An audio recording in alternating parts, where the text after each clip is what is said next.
जय मल्हार. जय मल्हार. धनगर समाज जय जागृती Malhar. YouTube channel वरती आपण धनगरांचा गौरवशाली इतिहास या सिरीज मध्ये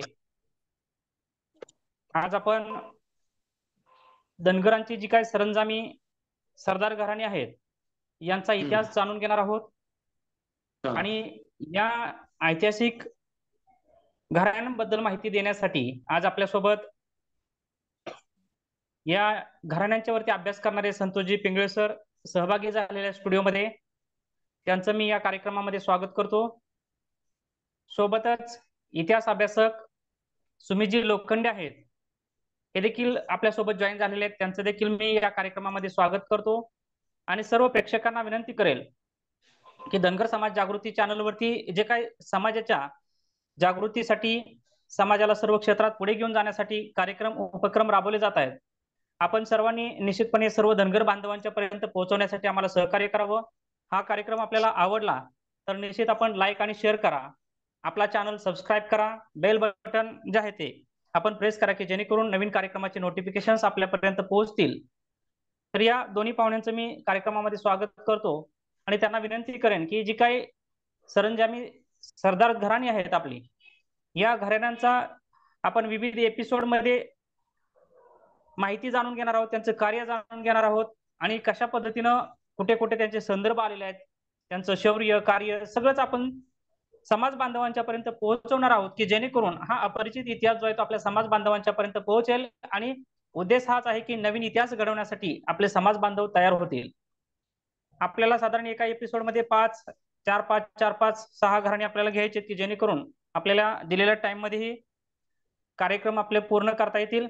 आणि मी पिंगळे सरांना विनंती करतो की आपण कृपया ज्या पद्धतीने मला घराण्यांची नावं दिली होती त्या पद्धतीने आपण माहिती द्यायला मार्गदर्शनाला सुरुवात करावी.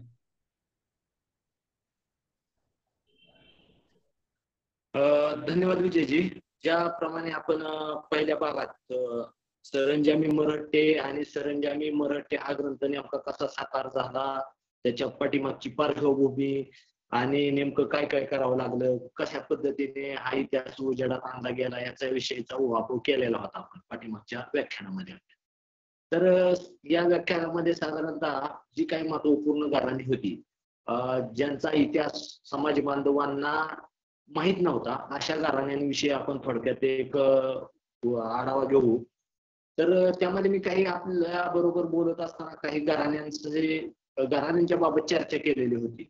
त्यामध्ये खास करून प्रामुख्याने थोरात घराण्याविषयी मी बोललेलो होतो. तर हे थोरात घराणं जे होतं, हे थोरात घराणं होतं पुणे जिल्ह्यामधील, आजचा पुणे जिल्हा हवेली तालुक्यामध्ये मुठा नदीच्या काठावरती एक हिंगणगाव म्हणून एक गाव आहे. आज जर पाहिलं तुम्ही तर पुणे सोलापूर हायवे वरती उरुळी कांचन नावाचं एक गाव आहे. त्या गावापासून साधारणतः एक 9 ते 10 किलोमीटर अंतरावरती नॉर्थ ईस्ट दिशेला हे गाव वसलेलं आहे. हे गाव अजून सुद्धा जर आपण गेलो तर अशा प्रकारे आहे की थोडस दुर्गम परिसरात आल्यासारखं जाणवतं. म्हणजे साधारणतः जो आजच्या आधुनिकीकरणाचा परिणाम जो आपल्याला दिसतो अवतीभोवती पुण्याच्या, तो थोडासा तिथं कमी झालेला दिसतोय आपल्याला. तर अशा ठिकाणी ज्या ठिकाणी धनगरांची गावं ज्या ठिकाणी वसलेली अशा ठिकाणी हे गाव आज सुद्धा ते दिसतं. तर हे जे घराणं होतं हे हिंगणगावचं पाटील घराणं होतं. हिंगणगावाच्या शेजारीच अजून एक 3-4 गाव आहेत. ते गाव प्रामुख्याने नांदूर म्हणून एक गाव आहे दुसऱ्या किनाऱ्यावर वसलेलं, खामगाव टेक म्हणून अजून एक गाव आहे आणि मिरवडे, असे 4 गावं आहेत शेजारी शेजारी वसलेली. ह्या 4ही गावांमध्ये थोरातांची वस्ती मोठ्या प्रमाणात होती. आणि या 4ही गावातून जे मोठ्या प्रमाणात ही थोरात मंडळी पुढे आलेली होती. ह्या घराण्याचं फार मोठं लष्कर होतं स्वतःच, आणि त्या मोठ्या प्रमाणातच ह्या घराण्यातील बाहुबंद जी मंडळी होती, अनेक पुरुष मंडळी जी होती ती ह्या लष्करामध्ये सामावलेली होती. अर्थातच आता यामध्ये थोरातांचं प्रमाण मोठं होतं, पण थोरातांबरोबरच त्यांचे नातलग असलेली मंडळी सुद्धा मोठ्या प्रमाणात लष्करामध्ये होती. आणि इतर जनजातीय लोकांचंही प्रमाण थोरातांच्या लष्करामध्ये मोठं होतं. उदाहरणार्थ बेरड रामोशांचं प्रमाण मोठं होतं. माळ्यांचं सुद्धा प्रमाण लक्षणीय असंच होतं. मराठा होतेच आणि धनगर सुद्धा मोठ्या प्रमाणात थोरातांच्या लष्करामध्ये होते. हे कशाच्या आधारे सांगता येते की दमाजी थोरात रुस्तुमराव ह्या सरदाराच्या संदर्भाने जो आपण आता चर्चा करणार आहे, तर त्याच्या सरंजामामध्ये किंवा त्याच्या हदिमतीला असलेल्या सरदारांमध्ये ह्या मंडळींचा सगळ्यांचा उल्लेख होतो. त्या इनाम गावांचा उल्लेख होतो. आणि ही जी मंडळी होती ती बहुतेक करून ह्या पुणे परिसरातीलच, पट्ट्यातीलच वेगवेगळ्या गावातील ही मंडळी होती, जे पुढं मोठ्या प्रमाणात मर्दुमकी गाजवताना दिसतात. तर ह्या घराण्यातून जे ऐतिहासिक दृष्ट्या जर पाहायला गेला आपण, जो प्रथम पुढे आलेला जो वीर होता तो बहुधा मालोजी थोरात असावा. कारण शिवछत्रपतींचं जे लष्करी सरदारांची जी यादी दिसते त्यात शिलेदार व कागेच्या वीरांमध्ये एक मालोजी थोरात म्हणून सरदाराचा नामोल्लेख दिसतो. आता असं दिसतं की अजून एक 2-3 थोरातांची नामोल्लेख ह्या यादीमध्ये दिसतात. पण प्रामुख्याने मालोजी हे जे नाव आहे हे हे जे दमाजी थोरात जे होते, ह्या दमाजी थोरातांच्या वंशावळीमध्ये प्रामुख्याने आढळतं आपल्याला. त्याच्यावरून असं लक्षात येतं की हे मालोजी ह्या घराण्यापैकीच असावे. कारण असं कुठल्याही घराण्याचा उदय एकाएकी होणं जवळपास ह्याचं जे प्रमाण आहे, शक्यता जी आहे ती खूप कमी आहे. आणि त्याच्यामुळं ह्या घराण्याची निश्चितच काहीतरी पार्श्वभूमी होती. म्हणजे शिवपूर्व काळ असेल किंवा त्याच्या अगोदरचाही कदाचित थोडाफार काळ जर विचारात घेतला आपण तर ह्या घराण्यातून मालोजी थोरात आणि मालोजी थोरातांनंतर प्रामुख्याने दमाजी थोरात आणि राज्य थोरात यांचं नामोल्लेख आपल्याला आवर्जून करावं लागतं. राज्य थोरात आणि दमाजी थोरात हे दोघं भाऊभाऊ असल्याचं रियासतकार गोविंद सखाराम सरदेसाई सांगतात. आणि मोठ्या प्रमाणामध्ये छत्रपतींनी ज्या सरदारांना सरंजाम जाहीर दिलेलं होतं त्या जहागिरीमध्ये मोठं जे प्रमाण होतं ते एक ह्या थोरातांच्या सरंजामाचं होतं. म्हणजे तसं जर विचार केला सरंजामाच्या आकड्याचा एकूण प्रमाणाचा त्याच्या, तर सेनापती घोरपडे घराण्याच्या नंतर जो सगळ्यात मोठा सरंजाम ज्यांच्या नावावरती चालू असल्याचं दिसतं ते होतं हे सरदार थोरातांचं घराणं. रुस्तुमराव थोरात, राज्य थोरात, सुलतानजी थोरात, तावजी थोरात, त्याच्यानंतर खंडोजी थोरात अशा अनेक थोरातांचं नामोल्लेख आपल्याला ऐतिहासिक कागदपत्रांमधून दिसतात. यांना छत्रपतींनी मोठमोठी वतनं दिलेली होती आणि मर्दुमक्या जशा गाजवलेल्या होत्या तसं वेगवेगळ्या पदव्या किताबती दिलेल्या होत्या, मोठमोठ्या जहागिरी दिलेल्या होत्या. आणि यामध्ये विशेष करून जे नाव पुढे आलेलं होतं ते दमाजी थोराताचं होतं. ह्या दमाजी थोरातांना रुस्तुमराव अशी एक पदवी छत्रपतींनी दिलेली होती. रुस्तुमराव ह्या पदवीचा अर्थ असा होतो की एक अजिंक्य योद्धा, एक महान योद्धा. तर दमाजी थोरात रुस्तुमरावाकडे मोठ्या प्रमाणात सरंजाम होता, जहागीर होती. त्याच्या नोंदी आपण आपल्या पुस्तकामध्ये दिलेल्या आहेत. ठिकठिकाणी अगदी त्याचा असेल पुरावा आपण सादर केलेला आहे. दमाजी थोराताची लष्करी कामगिरीचा जर विचार केला तर प्रामुख्याने अनेक मोहिमांमध्ये दमाजी थोरातांचं नाव आढळतं. अगदी औरंगजेबावरती किंवा औरंगजेबाच्या विरोधात जे मराठ्यांनी मोहिमा केल्या खास करून त्यामध्ये सुद्धा दमाजी थोरातांचा नामोल्लेख आपल्याला अनेकदा येतो, अनेकदा वाचायला मिळतो. खास करून नगरवरती जी मोहीम केली, नगर येथे औरंगजेबाची छावणी असताना मराठ्यांनी त्याच्यावरती हल्ला केला, त्यामध्ये प्रामुख्याने ज्या मराठा सरदारांचं नामोल्लेख झालेले त्यात दमाजी थोरातांचं सुद्धा नामोल्लेख झालेला. त्याच्याशिवाय पुण्यामध्ये एकदा औरंगजेबाची छावणी असताना त्या औरंगजेबाच्या छावणीतील जे सरदार मंडळी होती, लष्कर वगैरे होतं, त्या लष्कराला तंग करत असतानाचे काही कागदोपत्री उल्लेख येतात. आणि मराठा लष्कराकडून त्या लष्करावरती हल्ले होत होते, त्या लष्कराला लुटलं जात होतं. मग ह्या लुटणाऱ्यांमध्ये प्रामुख्याने कोण होता तर दमाजी थोराताचा प्रामुख्याने यामध्ये उल्लेख येतो की दमाजी थोराताने इतक्या कडक शिस्तीचा बंदोबस्त या पुण्याभोवती ठेवलेला होता की अगदी काही पुण्यापासून काही अंतरावरती असलेल्या बादशाही लष्कर सुद्धा सुरक्षित नव्हतं, असा एक त्यातून आपल्याला अर्थ काढता येतो. तर इतकं दमाजी थोराताचं महत्व त्या काळातील मराठ्यांच्या लष्करामध्ये होतं. खास करून जर तुम्ही दमाजी थोराताचा सरंजाम जर पाहिला तर हा जो सरंजाम आहे हा सरंजाम प्रामुख्याने गुजरात माळव्याच्या पट्ट्यामध्ये दिलेला दिसतो. ह्याचाच अर्थ असा झाला की 1706-7 पूर्वी म्हणजे जेव्हा औरंगजेब हयात होता त्यावेळी मराठ्यांकडून ज्या मराठा सरदारांना सरंजाम जहागीर गुजरात आणि माळव्यामध्ये दिली त्यामध्ये थोरातांचा वाटा हा मोठा होता. ह्याचाच अर्थ थोरात ज्या मोहिमा मराठ्यांनी गुजरात आणि माळव्यामध्ये केल्या औरंगजेब हयात असताना त्यामध्ये थोरातांचा वाटा त्यात सुद्धा सहभाग हा मोठ्या प्रमाणात होता आणि म्हणूनच त्यांना गुजरात व माळव्यामध्ये सरंजाम देण्यात आलेला आहे. म्हणजे ती सरंजाम किंवा जहागीर देण्याची एक पद्धत होती. ज्या मोहिमेमध्ये तुमचं मोठं योगदान असायचं त्या भागात मोठ्या प्रमाणात ते जहागीर वगैरे दिली जातात. असं एकंदरीत इतिहासाची ऐतिहासिक कागदपत्र जर आपण पाहिली तर लक्षात येते. तर त्याच्यावरून गुजरात आणि माळव्यामध्ये जे मराठ्यांनी मोहिमा केल्या त्यात थोरात बंधूंचा वाटा निश्चितच मोठा होता. पण पुढं राजकारण बिघडलं आणि अर्थातच राजकारण हे नेहमी प्रवाही असतं. त्यामध्ये फाट्याफूट नेहमी होत असते. राजकारणात तुमचे निर्णय कधी कधी चुकतात आणि चुकल्यानंतर त्याची किंमत तुम्हाला चुकवावी लागते. त्या पद्धतीने पुढे खरंय. शाहू छत्रपती मोगलांच्या कैदेतून सुटून आल्यानंतर दमाजी थोरात आणि राज्य थोरात ह्या बंधूंना काही कठोर निर्णय घ्यावा लागला आणि त्याची किंमत त्यांना पुढे चुकवावी लागली. सरदार थोरातांची सरदारी बहुतेक करून मूर्ती काढली. पण पुढे दमाजी थोरातांच्या मृत्यूनंतर सुद्धा खंडोजी थोरात आणि चंद्रभान थोरात हे त्यांच्या पुत्रांचा उल्लेख होतो. त्यांनी काही प्रमाणात ती सरदारी पुन्हा उभी करण्याचा प्रयत्न केला. पण म्हणावी तशा प्रमाणात त्यांना त्यात यश आलेलं नव्हतं. आणि हिथंच बहुतेक करून सरदार थोरातांचा जो होता तो राजकीय कारकीर्द किंवा लष्करी कारकीर्द त्याचा तिथंच अस्त थांबले ते. होता. तर आता हे झालं एक साधारणतः सरदार थोरात घराण्याचा इतिहास अशा पद्धतीने संक्षिप्त पद्धतीने आपल्याला सांगतो. त्याच्यानंतर सरदार पांढरे घराण्याचा इतिहासाबद्दल सुद्धा आपल्याला असं मोठ्या प्रमाणात बोलता येईल. पांढरे घराण्याचं जे नामोल्लेख आहेत हे सर शिवकुमार हा एक हा बोला की. थोडस डिस्टर्ब करतो तुम्हाला. थोरात घराण्याचा इतिहास सांगत असताना एक गोष्ट तुम्ही आवर्जून सांगावी त्याबद्दल लोकांना आणि माहिती व्हावं की थोरात घराण्याकडे देश गावडकी नावाचं एक वतन होतं आणि त्या वतनाचं महत्व, त्या वतनाचा अर्थ, त्याचा धनगर समाजाशी असलेला संबंध प्राचीन तो आपण थोडा अधोरेखित करून सांगावा जेणेकरून लोकांच्या लक्षात येईल याबद्दल माहिती, अशी माझी विनंती आहे. Okay okay.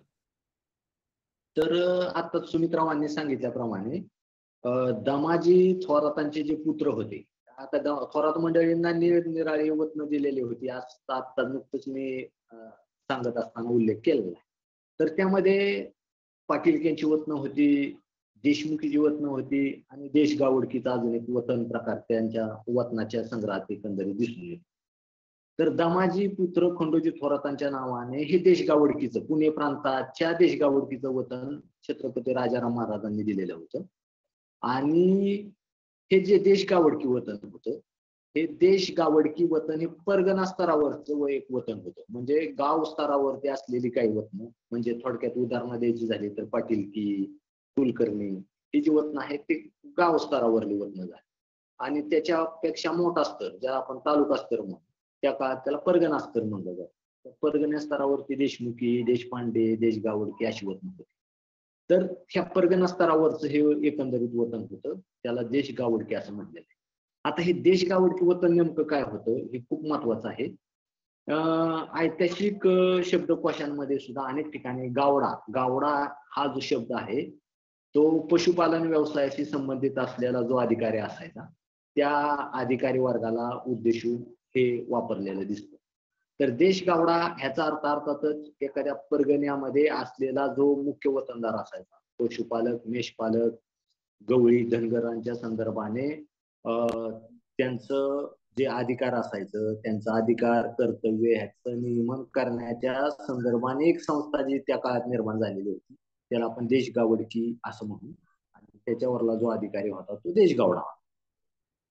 तर हे देशगावडा वतनाचा अनेक संदर्भ आहेत आणि हे जेवढं महाराष्ट्रामध्ये आजपर्यंत देशगावडकीच्या वतनाचा उल्लेख आलेला आहे ते बहुतेक करून सर्व हे धनगर जमातीशी संबंधित आहेत. उदाहरणार्थ जसं थोरातांकडे देशगावडकी वतन होतं तसं पुणे बारामती, सुपे बारामती परगण्याची देशगावडकीचं वतन हे होळकर घराण्याकडे, म्हणजे सुभेदार मल्हारराव होळकरांच्या पूर्वजांकडे वतन असल्याचे ते नोंदी आहेत, उपलब्ध आहेत. तसं जानकर म्हणून एक घराणं होतं वाई प्रांतात, त्या वाई प्रांतातील जानकर घराण्याकडे ही देशगावडकी असल्याचं संदर्भ उपलब्ध आहेत. तसंच होळकर घराण्याचं नातलग असलेलं एक घराणं होतं. पुढे महाराज यशवंतराव होळकरांनी त्यांच्याशी नातेसंबंध केलेला होता आणि त्याचं ही संदर्भ उपलब्ध होतात. औरंगाबाद प्रांतात ते घराणं होतं. तर त्या घराण्याकडेही देशगावडकीचं वतन असल्याचं संदर्भ उपलब्ध आहे. थोडक्यात सांगायचं झालं काय तर देशगावडकी वतन जे होतं हे प्रामुख्याने धनगर मंडळींकडे मोठ्या प्रमाणात. आणि हे जे वतन होतं ते वतनपत्र मी वाचलेली, खास करून होळकर घराण्याकडे असलेलं वतनपत्र आणि ह्या घराण्याचं असलेलं घराण्याचं असलेलं वतनपत्र मी वाचलेले.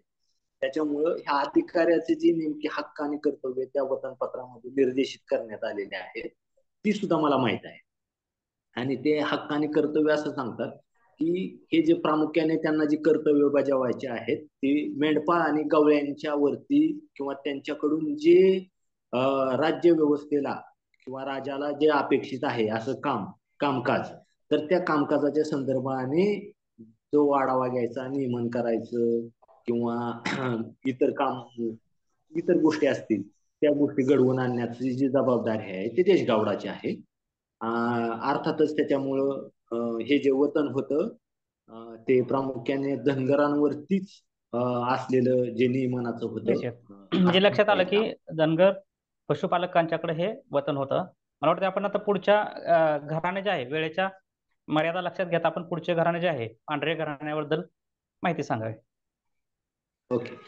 तर पांढरे घराणं जे होतं हे पांढरे घराण्याचं नामोल्लेख सुद्धा आपल्याला ऐतिहासिक साधनातून जो मिळतो तो शिवपूर्वकालीन नामोल्लेख आहे. अनेक पांढरे सरदारांचे जे उल्लेख आहेत आदिलशाही कागदपत्रांमधून सुद्धा पुढे आलेला आहे. त्यामध्ये मलजीराजे पांढरे, तुकोजीराजे पांढरे, नाईकजीराजे पांढरे असं पांढऱ्यांचे उल्लेख येतात. आणि ह्या कागदपत्रांमध्ये ते आडनावापुरती पूर्वी राजा किंवा राज्य ही पदवी लावताना दिसतात. त्याच्यावरून असं हे लक्षात येतंय आपल्याला की ह्यांना राजा किंवा राजे ही पदवी अगदी शिवपूर्व काळापासून चालत आलेली दिसते. त्याच्यानंतर त्यांना अनेक ऐतिहासिक कागदपत्रातून त्यांच्याकडे मोठमोठ्या जहागिरी असल्याचंही उल्लेख मिळतात. उदाहरणार्थ पंढरपूरच्या शेजारी काशेगाव नावाचा एक परगणा होता. त्या परगण्याची जहागीर जी होती ती हे राजे पांढरे घराण्याकडे चालत आलेली दिसते. त्याच्यानंतर पंढरपूर किंवा सोलापूरच्या परिसरात सुद्धा काही गाव आहेत. उदाहरणार्थ मोहोळच्या जवळ शिरापूर नावाचं एक गाव आहे. त्या गावामध्ये ह्या घराण्याचे काही वंशज वास्तव्य करून आहे. त्याच्यानंतर तुळजापूर परिसरामध्ये पिंपळा बुद्रुक नावाचं एक गाव आहे. त्या गावी सुद्धा राजे पांढरे घराण्याची गडी आहे आणि तिथेही त्यांचे काही वंशज वास्तव्य करून आहेत. खास करून शिरापूर गावामध्ये जे काही त्यांच्या ऐतिहासिक वास्तू आहेत, समाधी स्थळ वगैरे आहेत, त्याच्यावरती राजे पांढरे असं शिलालेखांमध्ये असलेले उल्लेख आहेत.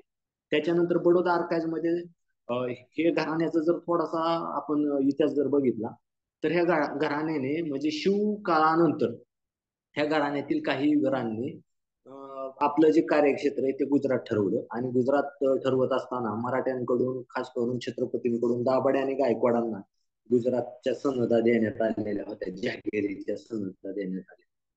तर त्यावेळी दाभाडे आणि गायकवाडांना ज्यावेळी लष्कर उभं करण्याची आवश्यकता जाणवत होती त्यावेळी त्यांनी पांढरे घराण्यातील पुरुषांशी संपर्क केला आणि ह्या पांढरे घराण्याचं त्यांनी मदत घेतली, सहाय्य घेतलं आणि त्यांच्याबरोबर असा करार केलेला होता की जे काही गुजरातमध्ये दाभाडे किंवा गायकवाड साधतील त्यामध्ये एक हिस्सा गायकवाडांचा असेल, एक हिस्सा दाभाड्यांचा आणि एक पांढऱ्यांचा, असं एकंदरीत त्यांच्याशी करार झालेला.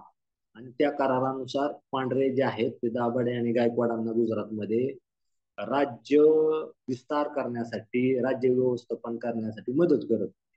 आणि पुढं ह्याच्या संदर्भाने अगदी अस्सल कागदपत्र उपलब्ध आहेत. आणि पुढं अर्थातच त्यामुळे गुजरातमध्ये ज्यावेळी त्यांचं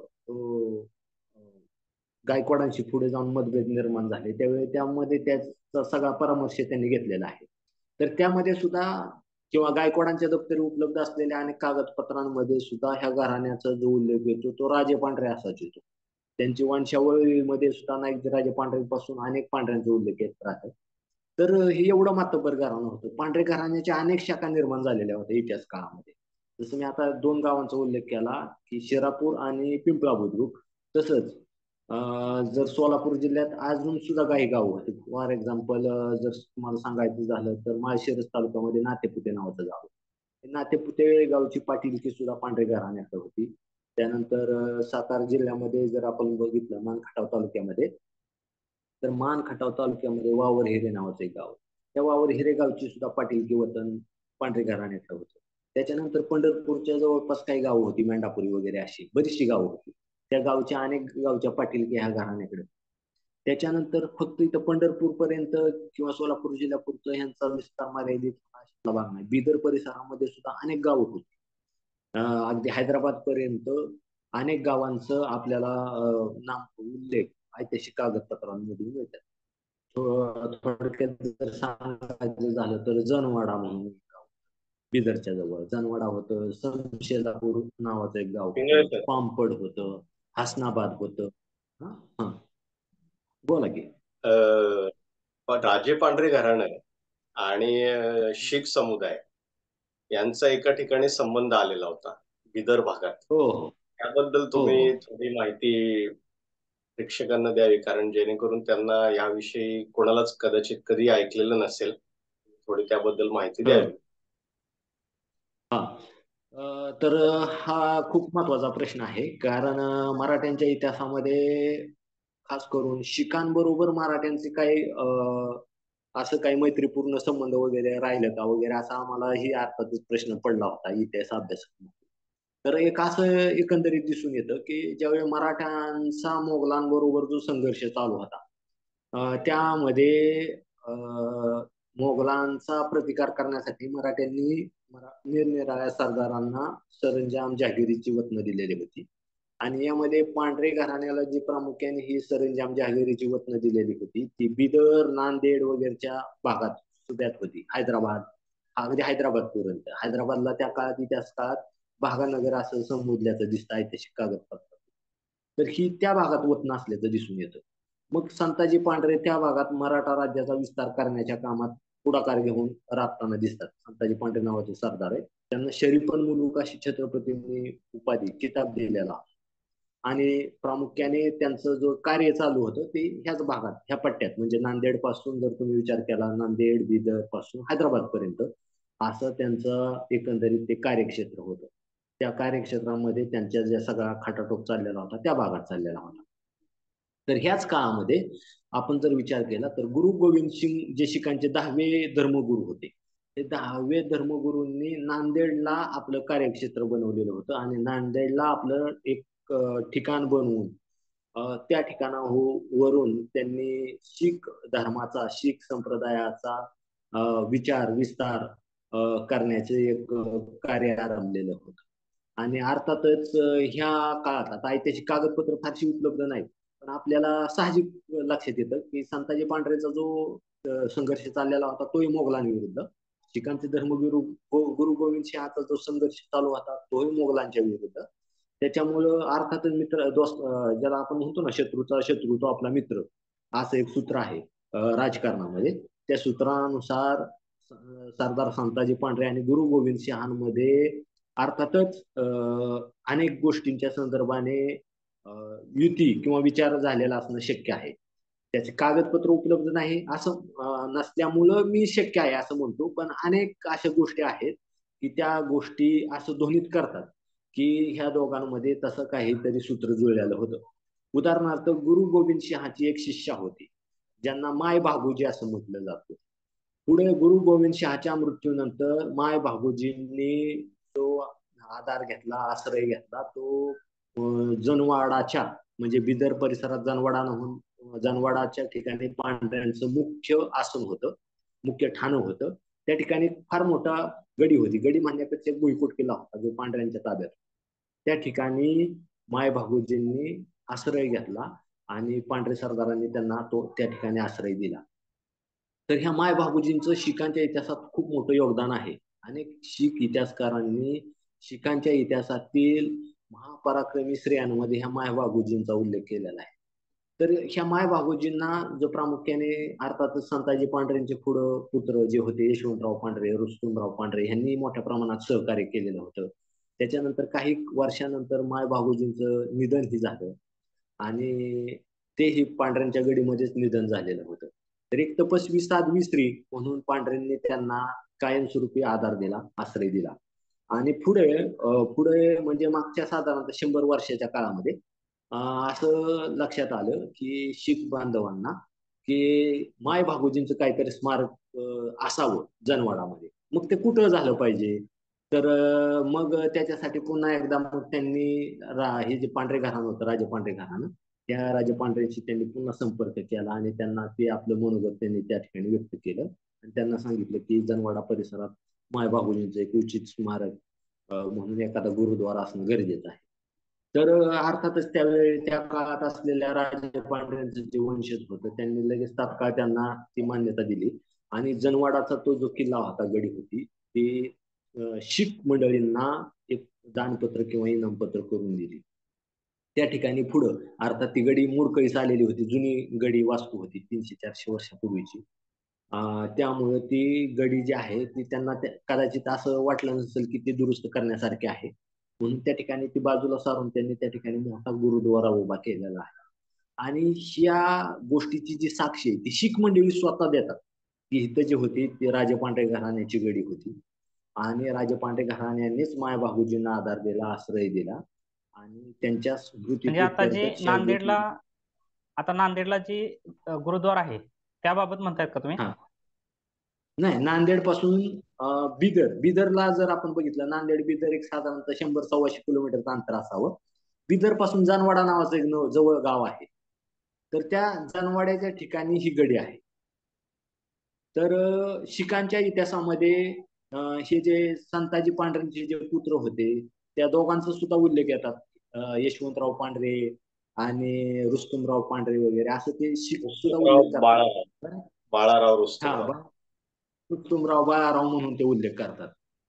बाळाराव अर्थातच यशवंतराव पांढऱ्यांना संबोधत असावे ते, पण ऐतिहासिक कागदपत्रांमध्ये असं दिसून येतं की रुस्तुमराव आणि यशवंतराव पांढरेंनी त्यांना तो मोठ्या प्रमाणात आधार दिलेला होता. शीख मंडळी स्वतःहून ह्या गोष्टीबद्दल मोठ्या आपुलकीने बोलतात, आपुलकीने सांगतात, अभिमानाने सांगतात आणि त्यांच्या इतिहासामध्ये ह्या घराण्याबद्दल प्रचंड त्यांना आदर असल्याचा आम्हाला सुद्धा दिसून आला. हो. आणि मनमाडला जो गुरुद्वारा आहे मनमाड, कोणी जर त्या भागातले असतील नाशिक मनमाड, तर त्यांनी एकदा मनमाडला जाऊन भेट द्यावी. रुस्तुमराव आणि बाळाराव यांनी गुरु गोविंद सिंह सोबत जिथं बसून जेवण केलं तिथं त्या झाडाखाली पण त्यांनी त्यांचे नेमप्लेट लावलेले, रुस्तुमराव बाळाराव, जे पांढरे होते म्हणून. मनमाडला त्यांच्या स्मृती जपल्या आणि ती लोक फार आदराने पांढरे घराण्याकडे बघतात, रुस्तुमराव बाळाराव यांच्याकडे. मनमाडच्या गुरुद्वारात ती चिन्ह आढळतील आपल्याला. हो हो हो. मला वाटतं सर आपण या एपिसोड मध्ये 2च घराणे घेऊया, कारण की वेळ पण बराच झालेला आहे. थोडक्यात जर काय राहिलं असं त्या घराण्याचं तर सांगा 1-2 मिनिटात, म्हणजे आपण या 2 घराण्याचा या एपिसोड मध्ये समावेश करूया. मला वाटतं आता हे शेवटची 2 मिनिटं आहेत ते सुमित्राव बोलतील की नेमकं कसं कशा पद्धतीने तेलंगणाच्या परिसरात काय काय अनुभव आले. आम्ही अभ्यास दौरे तिकडे केलेले आहेत, खास करून पांढरे घराण्याच्या संदर्भाने, इतिहास संशोधनाच्या. चालेल ना सुमित्राव, 2 मिनिटात क्लिअर करा. चालेल ना. मी या घराण्यांच्या संबंधाने, प्रत्येक 2 घराण्याच्या संबंधाने 2 महत्वाच्या गोष्टी सांगतो. सगळ्यात पहिलं म्हणजे थोरात घराणं. हे जे थोरात घराणं आहे याच्या प्राचीनतेबद्दलची माहिती ही आम्हाला न्यूजपेपर्स मधून कळली. जुन्या न्यूजपेपर, आजपासून 15 ते 20 वर्षापूर्वी एक केस घडली होती, ज्यामध्ये थोरात घराणं जे हिंगणगावचं आहे त्यांच्या पाटीलकीच्या मानपानाच्या संदर्भात वाद लागला होता त्यांच्याच भाऊबंधांशी. त्यावेळेला हिंगणगावचे जे पाटलोजी थोरात म्हणून व्यक्ती होते, त्यांनी त्या तत्कालीन पाटलांनी पाटलोजी थोरात यांच्या संबंधी आणि सगळ्या थोरात घराण्याच्या जुन्या व्यक्तींसंबंधी एक फार मोठा कागद, लांब लचक, म्हणजे एक 17 ते 18 फुटाचा, हा कोर्टामध्ये सादर केला होता. आणि कोर्टामध्ये त्या काळात ती बातमी छापून आली होती की 12व्या शतकापासून थोरात घराणं हे हिंगणगावचं पाटील आहे आणि मानपान घेत आलेलं आहे. आणि ती केस त्यांनी जिंकलेली सुद्धा आहे. त्या केसच्या ज्या नोंदी आहेत ती जिंकली सुद्धा आहे, पण तो जो कागद आहे एवढा लांबलचक, तो काही आज त्यांच्याकडे राहिलेला नाही. आमचा शोध सुरू आहे की जर कोर्टाच्या आर्काइव्ह मध्ये त्याची एखादी कॉपी अवेलेबल असेल तर ती आपल्याला मिळेल. पण सांगण्याचा मुद्दा हा की जगप्रसिद्ध काही नोंदी गिनीज बुकात नोंदवल्या जातात, तशाच पद्धतीने ह्याचीही नोंद गिनीज बुकात गेली होती. ठीक आहे. पण एक IAS अधिकारी होते शेट्टी नावाचे, बहुतेक शेट्टीच त्यांचं नाव, त्यांनी हा खटला जुना म्हणता येणार नाही, कारण भारताची कायदे पद्धती ही 47 नंतर अंमलात आली. त्यांनी असं सगळं सांगितलं आणि 12व्या शतकापासूनचा कायदा तुम्ही जुना नाही म्हणू शकत. मग फक्त ते गिनीज बुकातून नोंद काढली, पण थोरातांचा खटला थोरातांनी जिंकला होता.